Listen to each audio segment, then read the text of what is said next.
চললাম চাকলা ধাম, লোকনাথ বাবার জন্মস্থান।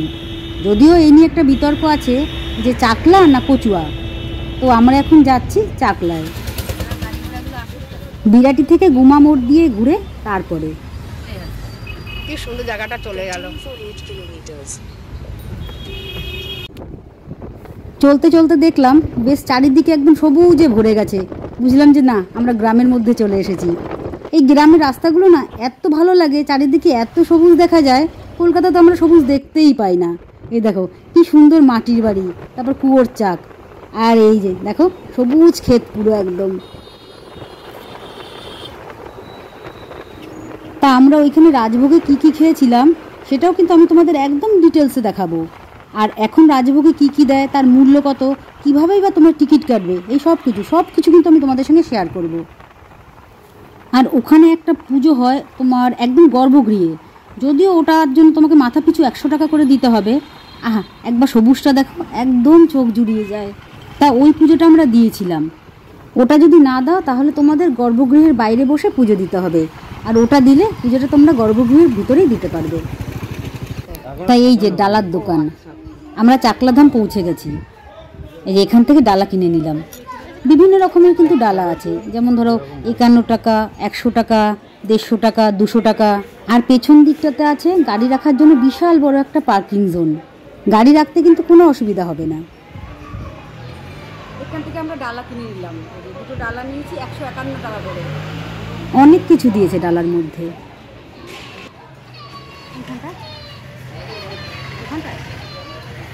কোন জায়গায় যে ভিতর দিকটাতে জুতো রাখার জায়গা আছে।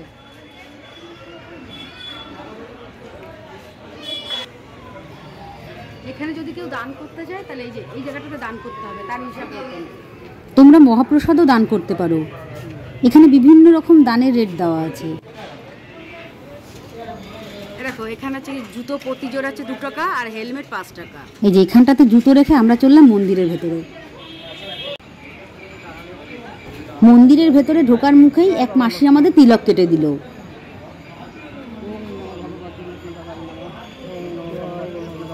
উনি কিন্তু আলাদাভাবে কোনো কিছু চার্জ করেনি, যার যেমন খুশি সে সেমন দিতে পারো। তা আমরা টাকা দিয়েছিলাম, তোমরাও তিলক কেটে টাকা দিও। ওনাদের তো এরই উপরে সংসার চলে, তাই না? তোমরাও ওখানে গেলে তিলক কেটে তোমাদের যার যেমন সামর্থ্য সেই বুঝে তোমরা টাকা দিও।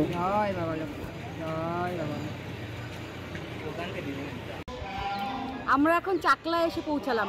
ওই দেখো মেন মন্দির, আর মন্দিরের উপরে দেখেছো ব্রহ্মা বিষ্ণু মহেশ্বরের মূর্তি রয়েছে। দাঁড়াও আমি একটু জুম করে দেখাই। এই দেখো, ওই দেখো নিচে দুপাশে নন্দী মহারাজ রয়েছে। টোটাল মন্দিরের ভিউটা দেখো কি সুন্দর, কি অপূর্ব। আর চারিপাশের পরিবেশটা একবার দেখো, একেবারে মনোমুগ্ধকর পরিবেশ। আর এই যে এইখানটাতে রাজভোগ খাওয়ায়, আর ঠিক মন্দিরের পেছন দিকটাতে খিচুড়ি ভোগ খাওয়ায়।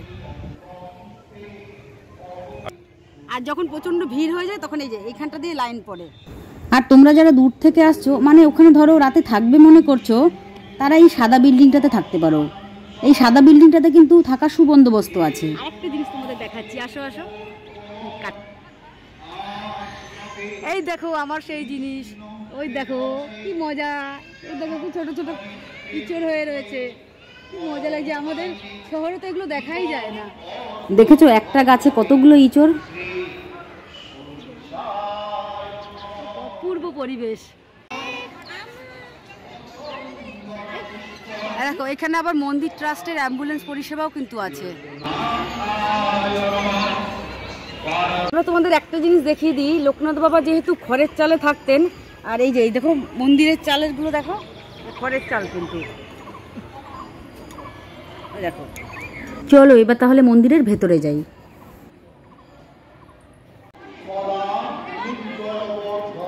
মন্দিরের দুপাশে ওই দেখো নন্দী মহারাজ বসে আছেন।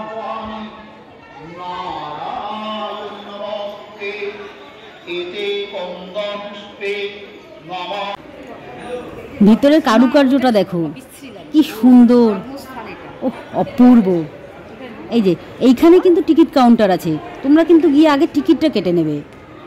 যে রাজভোগ খেতে চাও তারও টিকিট পাবে, আবার যে খিচুড়ি ভোগ খেতে চাও তারও টিকিট পেয়ে যাবে এখানে। এই যে এখান থেকে তোমরা টিকিটগুলো পেয়ে যাবে। আর ওই যে আসার সময় বলছিলাম না যে গর্ভগৃহে যদি তোমরা পুজো দিতে চাও তাহলে পার হেড 100 টাকা করে লাগবে, সেই টিকিটও কিন্তু এখান থেকে পেয়ে যাবে। এই দেখো রাজভোগ 80 টাকা আর খিচুড়ি ভোগ 40 টাকা। এই দেখো মন্দিরের ভেতরে এই যে এই জায়গাটা দিয়ে আমরা গর্ভগৃহে ঢুকেছি, তারপরে পুজো দিয়েছি। এই দিকটা হচ্ছে গিয়ে মন্দিরের পেছন দিকটা, দেয়ালে অপূর্ব কারুকার্য করা। কি যে ভালো লাগছে, ভীষণ সুন্দর লাগছে, একটা ভীষণ মন থেকে একটা শান্তি লাগছে। তো যেটা বলছিলাম, গর্ভগৃহে পুজো দিতে গেলে পার হেড 100 টাকা করে লাগে। আর তোমরা যদি গর্ভগৃহে বসে পুজো দিতে না চাও তাহলে বাইরে বসেও পুজো দিতে পারো। তাহলে ওই কাচের ঘরের বাইরে তোমাদের বসতে হবে, সেক্ষেত্রে কিন্তু তোমাদের আর কোনো টাকা পয়সা দিতে লাগবে না, শুধু ডালার যে খরচাটা সেটা দিলেই হবে। আমার মতে যাবে যখন গর্ভগৃহের মধ্যে বসেই পুজো দিও। চলো পুজোটা দিয়ে দিই, আমাদের আবার ডাক পড়েছে। ওম গঙ্গা ওম গঙ্গা ওম গঙ্গা ওম গঙ্গা। এই দেখো আমরা একদম গর্ভগৃহের মধ্যে, বুঝতে পারছো? এই যে কাচের ঘর, ভেতরটা পুরো এসি, একদম ঠান্ডা। আর যারা 100 টাকা দেবে না, এই কাচের ঘরের বাইরে বসে কিন্তু তাদের পুজো দিতে হবে। এর দেখো মা কেমন আবেগপ্রবণ হয়ে গেছে।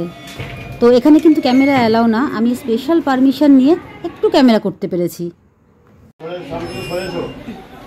সামনের দিকে সরে এসো, আরো খেয়াল রাখবে।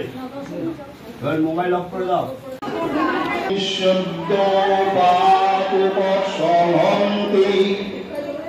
তো পুজো দিয়ে বেরোলাম, অপূর্ব পুজো হয়েছে, দারুণ পুজো হয়েছে, দারুণ দারুণ। এখানে কিন্তু নানান জায়গাতে বাবার মূর্তি রয়েছে। এটা তো এখানে একটা মূর্তি রয়েছে, পাশে যেখানে আমরা গর্ভগৃহে পুজো দিলাম ওখানে একটা মূর্তি রয়েছে।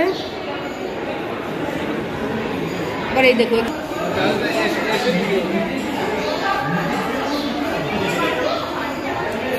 দেখো বাইরে আবার দুটো মূর্তি রয়েছে, আর ওই পারে রয়েছে বাবার বাল্যবন্ধু বেনি মাধবের মূর্তি। এখন বাবার ভোগ হবে। দেখো আমরা পুজো দিয়ে বেরোলাম, এরপরেই কিন্তু বাবার ভোগ নিবেদন হবে, তারপরে প্রসাদ বিতরণ হবে।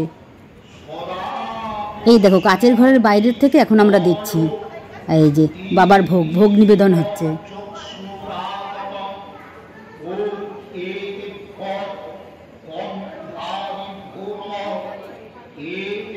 যারা 100 টাকা দেবে তারা কিন্তু এই কাচের ঘরের ভিতরে বসে পুজো দেবে, আর যারা 100 টাকা দেবে না তাদের কিন্তু বাইরে বসে পুজো দিতে হবে। এই দেখো বাবার ভোগ যাচ্ছে। এই মেশিনটা একবার খেয়াল করো, ঢাক, কাসর, করতাল, ঘন্টা সব কিছু কিন্তু এই মেশিনের থ্রু দিয়েই হচ্ছে, মানুষের আর দরকার হচ্ছে না।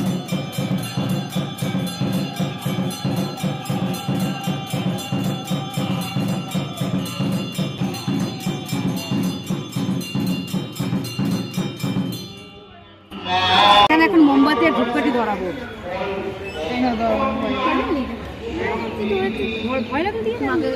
এইভাবে ধরলেই হবে, কি ধরো? হ্যাঁ তোদের ভয় লাগলে আমি, আমার ভয় লাগছে না, রূপু ভয় পাচ্ছে, আমি ধরে নিচ্ছি।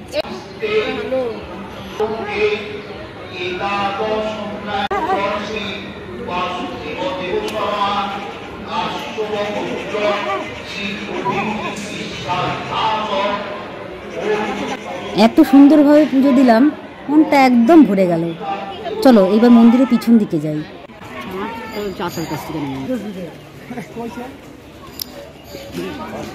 মন্দিরের পিছনে কি সুন্দর একটা মেলার মতন বসেছে।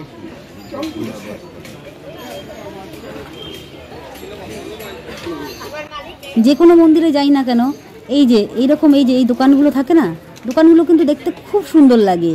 কি তারকেশ্বর যাই, কি মায়াপুর যাই, কি এই যে এইখানে লোকনাথ বাবার আশ্রমে যাই, এই দোকানগুলো কিন্তু দারুণ লাগে। কত কিছু কেনার থাকে, কত রকমের জিনিস, এক একটা জায়গার ঐতিহ্য এক এক রকমের। কত পসরা নিয়ে বসেছে।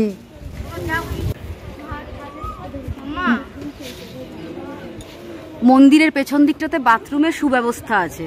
বাথরুম 2 টাকা, পটি 5 টাকা, স্নান করতে গেলে 10 টাকা দিতে লাগবে।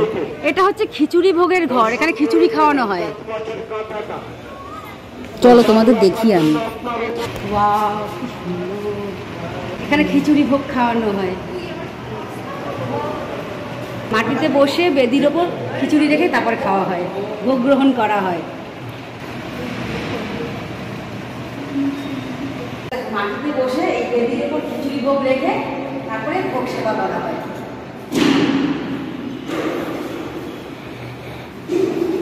এটা অনেকটা ওই তোমার মায়াপুরের গদা ভবনের মতন, অনেকটা বড়, প্রচুর লোক ধরে একসঙ্গে।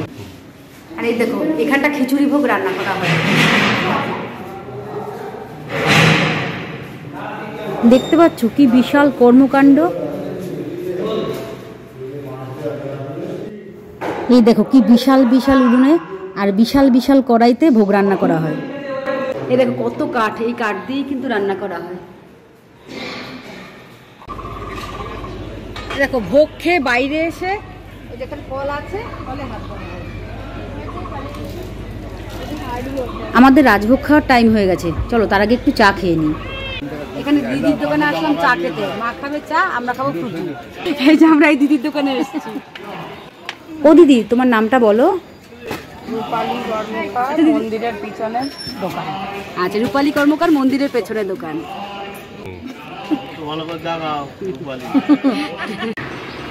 আর মন্দিরে নিজস্ব কিন্তু একটা কাউন্টার আছে, এখানেও তোমরা বিভিন্ন রকমের জিনিস পেয়ে যাবে। ম্যাক্সিমামই ওই লোকনাথ বাবার মূর্তি টুর্তিই পাবে।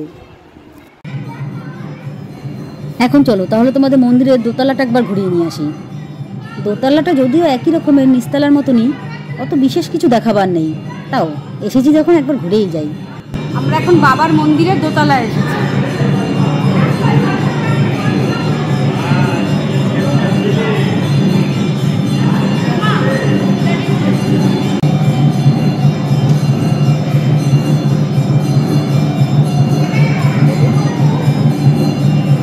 একবার সিঁড়িগুলো দেখো, কতটা সিঁড়ি, ভাবতে পারিনি যে মা এতটা সিঁড়ি বেয়ে উপরে উঠতে পারবে, কিন্তু বাবার টান, মা চলে এসছে ওপরে। চলো উপরটা একটু ঘুরিয়ে দেখাই তোমাদের, ওপর থেকে আবার বাইরের ভিউটা দেখাই। দেখো চারিপাশটা দেখো সুন্দর। এবার মানুষের কর্ম দেখো কি অবস্থা, নোংরা, কি নোংরা করে রেখেছে। তোমরা যেখানে যাও না কেন প্লিজ প্যাকেটগুলো কিন্তু একটু নির্দিষ্ট জায়গায় ফেলো, না হলে না ব্যাপারটা খুব বাজে হয়ে যায়, আর জায়গাটাও ভীষণ বাজে লাগে। এগুলো ডাস্টবিন রয়েছে, তারপরেও কি ময়লা করে রেখে দিয়েছে। এখানে রয়েছে গণেশ ঠাকুরের মূর্তি।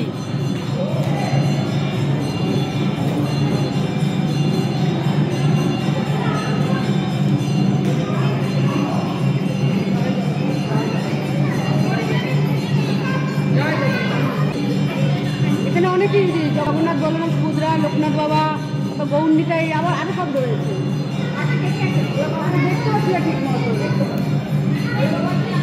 বলে বাবা রয়েছে, তারপরে তারামা রয়েছেন, আর বুঝতে পারছি না, মনে হয় আছে। এখানে রয়েছে শিব পার্বতী। চলো মন্দিরটা তোমাদের ঘুরাই এবার। এটা হচ্ছে মন্দিরের পেছন দিকটা। এটা কিন্তু দোতলায়। এবারে তাড়াতাড়ি করে চলো, আমাদের কিন্তু রাজভোগ খাওয়ার সময় হয়ে গেছে, বাবার ভোগ হয়ে গেছে। রাজভোগে কি কি মেনু ছিল তাহলে চলো এবার তোমাদের দেখিয়ে দিই। এই যে লাইন দিলাম কোপন দেখিয়ে, এই যে এখান থেকে হাত ধুয়ে ভিতরে ঢুকলাম, এরপরে দোতলায় উঠতে হবে।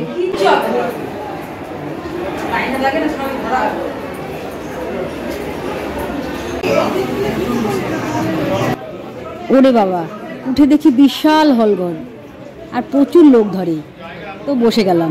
খিচুড়ি ভোগ হচ্ছে মাটিতে, আর আমরা এখন বেঞ্চে বসে খাবো, প্রসাদ গ্রহণ করব। জগে করে জল দিয়ে গেল, তোমরা কিন্তু চাইলে বাইরের থেকেও জল কিনে নিয়ে আসতে পারো।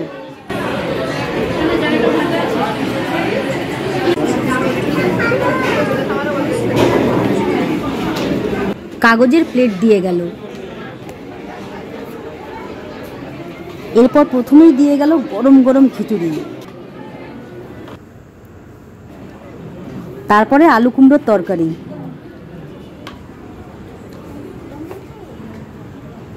খিচুড়ি কুমড়োর তরকারি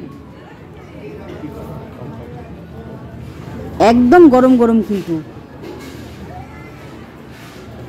আর খিচুড়িটা না মারাত্মক লেভেলের হয়েছিল, দারুণ হয়েছিল।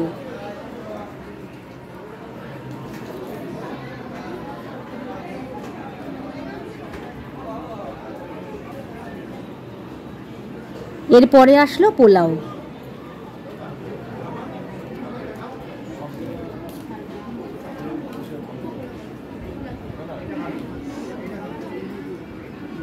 পোলাও আর আলুর দম।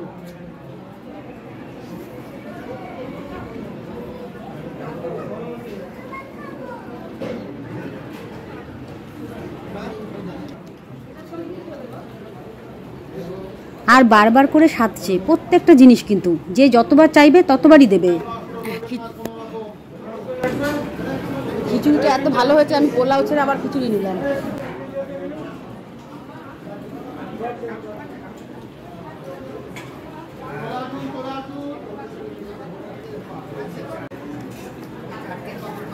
এরপর দিল পাঁপড়।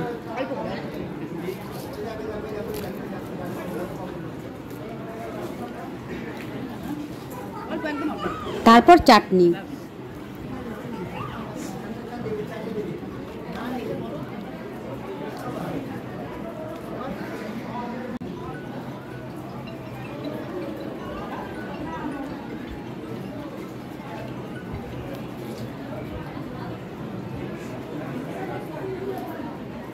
চাটনির পর দিল পায়েস। তো প্রসাদের তো আর কোনো রিভিউ হয় না, কিন্তু বিশ্বাস করো প্রত্যেকটা রান্নাই কিন্তু খুব খুব সুন্দর ছিল, দারুণ ছিল। আমাদের প্রসাদ পাওয়া হয়ে গেছে, এবারে যার যার পাতা নিয়ে বাইরে যাবার পালা। ওরে বাবা, বাইরে যাওয়ার পথে আবার দেখি পিছন দিকে আরেকটা হলঘর রয়েছে, সেখানেও প্রচুর লোক বসে প্রসাদ পাচ্ছে। তোমরা ভাবতে পারছো অ্যাট এ টাইম এখানে বসে কয়েকশো লোক কিন্তু প্রসাদ পেতে পারে। এই সিঁড়ি দিয়ে নিচে নেমে তারপরে পাতা ফেলার জায়গা আর হাত ধোবার জায়গা। প্রসাদ সেবা করে আসলাম, এখন এই মন্দির চত্বরে একটু বসছি, একটু গল্প গুজব করছি।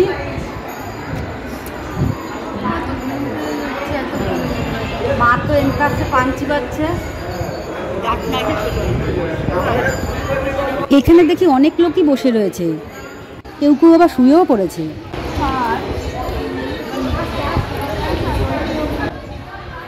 সবাই প্রসাদ খাওয়ার পরে এখানে এসে একটু বিশ্রাম নিচ্ছে। আর এদিকে মা সোনাইয়ের অবস্থাটা একটু দেখো, ওরা একদম শুয়েই পড়েছে বিশ্রাম নিতে গিয়ে।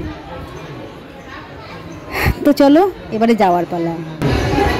আমাদের চাকলা মন্দির ঘোরা হয়ে গেল। জয় বাবা লোকনাথ, জয় বাবা লোকনাথ। তোমরা সবাই ভালো থাকো। ভিডিওটা যদি ভালো লাগে তাহলে একটু লাইক কমেন্ট শেয়ার করে দিও, আর সবাইকে আমার এই ইনফরমেশনগুলো জানিয়ে দিও। তাহলে আসছি, টাটা।